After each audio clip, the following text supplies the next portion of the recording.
মোৰ ভিডিঅ'লৈ আপোনালোকক স্বাগতম জনাইছোঁ। মছলাবিলাক ৰেডি কৰি ল'ম।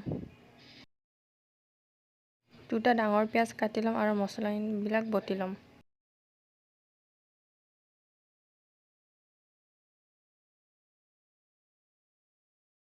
হালধি গুড়ি, জলকীয়া গুড়ি, মিট মছলা, নিমখ দি ল'ম। মাংসবিলাক ভালকৈ ধুই ল'ম। এখন কেৰাহীত তেল অলপমান দি পিঁয়াজবিলাক দি ল'ম।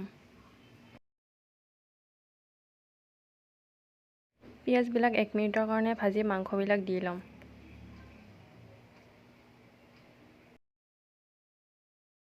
মাংসবিলাক 2-3 মিনিটৰ কাৰণে ভাজি তাত মছলা দি ল'ম। মছলা দি ভাজি থাকিম মাংসবিলাক। মাংসবিলাক ভালকৈ ভাজি থাকিম। অলপ সময় পিছে পিছে লাৰি থাকিম মাংসবিলাক।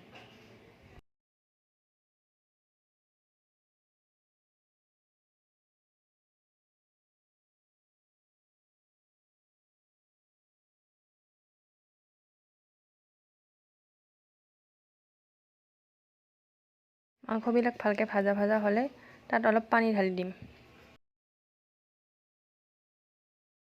পানী শুকালে মাংস হৈ যাব ৰেডি। ভিডিঅ'টো চোৱাৰ বাবে ধন্যবাদ। প্লিজ লাইক, কমেণ্ট, ছাবস্ক্ৰাইব কৰি দিব।